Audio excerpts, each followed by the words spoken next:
Hey guys, today I'm going to be talking about time traveling films. And I just watched one called Project Almanac, which came out a few years ago, 2014, 2015. And, and it was horrible. I had wanted to watch it for a while because I like time traveling movies. I like things like Edge of Tomorrow, the new Star Trek reboot, Hot Tub Time Machine, Looper, of course, Back to the Future, even Time Cop and 12 Monkeys. I love time travel movies. I love the concept. And so when I was watching Project Almanac, I kept on thinking, okay, this is going to be fine, but the ratings are so bad. Why is it so bad? And I finally got to the end, and that's when it proved how horrible it was. So before I talk about that, why it's so horrible, I want to talk about what good time travel movies do and how they work. So let's look at like the generality of what happens in a time machine movie. You usually have an event that's like the inside incident in the beginning of the film, which gives the reason why someone or some people need to travel back in time. And it's usually like to change something. That's pretty much almost the whole reason is they need to change something that happened in the past so it affects the current future. Now, of course, there's some like Time Cop, which they're trying to unravel something that happened in the past so they can do something about it, or something like the Star Trek Voyage Home where they needed whales, so they had to go back in the past and bring something in the future to correct the inciting incident still, which was needing the whales. So you always have this problem, most of the time this problem in the past that affects the future. Or you have this problem in the future and they need to correct it by going in the past. And this is the way that most time travel movies work, even going all the way back to 1985 with Bill and Ted's Excellent Adventure. They needed more time to do their history report. So they went back in time and got people from history to solve the present. And this is just the way that it works. These two different ideas of doing a time travel movie. Even going back to The Time Machine, 2002, I know the book and the movie differ in this, but you have The Time Machine where he watches his wife die and then he wants to change it. And so he goes back and tries to have her not die, but he figures out that some things are fixed points. And this is things that differ in different time travel films and ideas. So that's why he does it. One of the most highly acclaimed one is The Terminator, which talks about the machines trying to go back and fix it. So that being said, let's talk about Project Almanac and why it failed at this completely. So if you haven't seen the movie, good for you. You've saved an hour and 45 minutes of your life. So what it is you have a boy and a girl and a single mom, and the boy is trying to get into a prestigious university, and they don't have any money, so he tries for this scholarship. He doesn't get the full scholarship, and he's like, oh, Dad used to be an inventor. Dad used to be really smart. And for the whole movie, it talks about their dad being missing from their narrative of their lives. They find this unfinished time machine and they somehow build it, which is absolutely ridiculous, but who cares? And they go back in time, and they can only go back in time for a very short period. They can never go further in time, and never explains that, which is also kind of a failing, but whatever.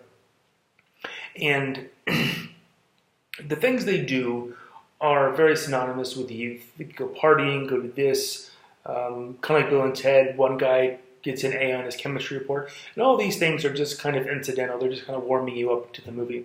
And then finally you have, oh, our actions have repercussions. Oh, of course they do. And of course this movie feels very, for youth, doesn't feel very smart, very adult. And it is published or produced by MTV Films, which doesn't really help. So it's very slated for that demographic of like 20-something or teenagers, which I think is a missed opportunity. Anyway, so finally he's able to start to travel like more and more, and he sets this rule where we always have to travel together, the 4 or 6 of them. And suddenly he's with this girl at Lollapalooza, and she wants him to kiss, and he doesn't kiss her, and he knows it's this failed opportunity in life. And so he says, oh, if I go back and I kiss her, then everything will be better.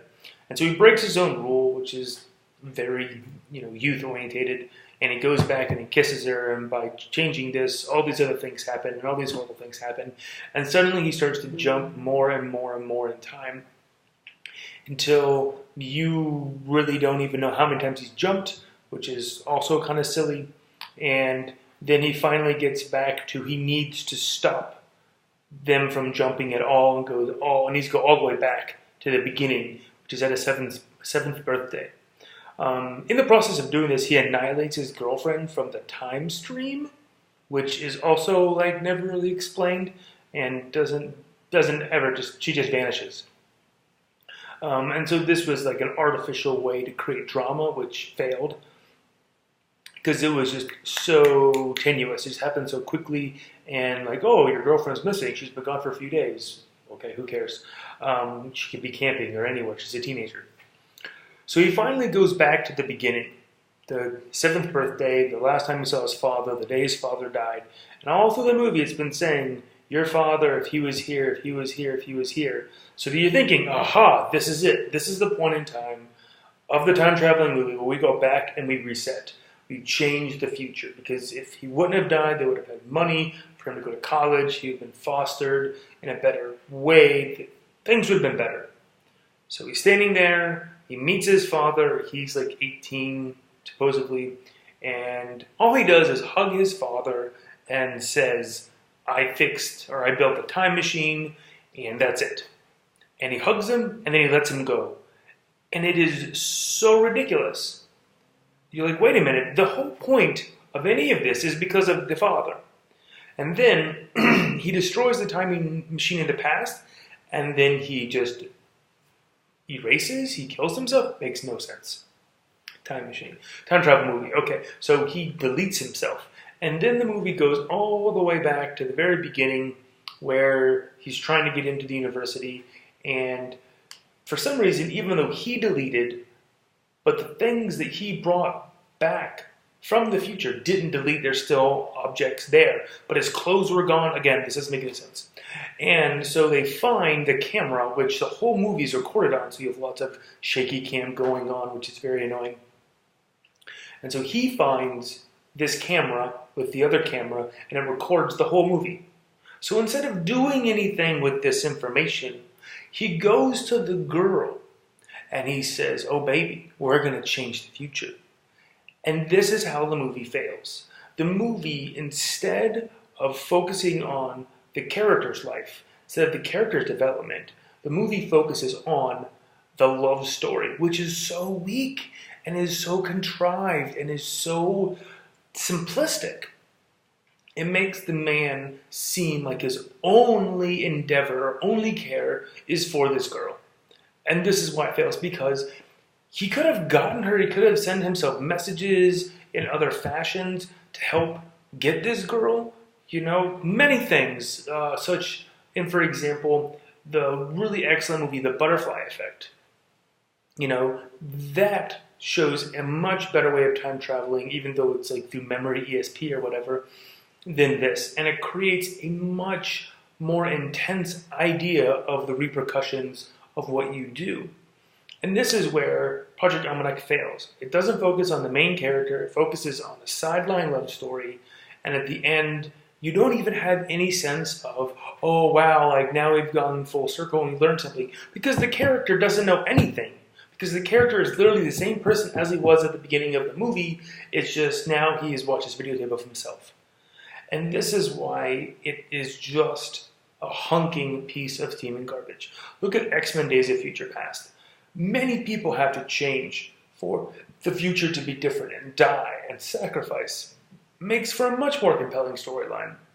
The entire introduction of X-Men Days of Future Past is about them fighting till they die, fighting till they die, fighting till they die. Primer, which is probably the most insane time travel movie there is, has you guessing almost from the middle of like what is reality, who is whom. Looper, wow, that's a very clear message about the past and the future connecting through time travel, and about who you are today affects who you are tomorrow, and by him trying to go back in time to help his past self become better. This is not what happens in Project Almanac, and this is why it is one of the worst, or the worst time travel movies I have ever seen. I can't stress that enough. Even a simple, funny movie like Hot Tub Time Machine nails this idea on the head. Again, it's kind of a sappy love story. You have this idea of who is one of the kids' father, but you have this failed opportunity. We want to go back and change it. It's chock full of comedy, which is good or bad depending on who you are. And he goes back and he changes it and he realizes more about himself. And of course you have the Lou guy that just changed everything for himself. But again, things change. Like, the future is not the same as the past. And that's the way that most time machine movies work. Except for Terminator, which is the exact opposite, which they want to preserve the timeline, which is still a much better premise. So, anyway, all that being said, I would love to hear what your favorite time travel, time machine movies are and why you like them. And if you've watched Project Almanac, I would love to hear what you think of that and if you liked it or if you didn't like it. All right, have a great day. Bye. Today is March 28th, and I'm still in Saudi Arabia.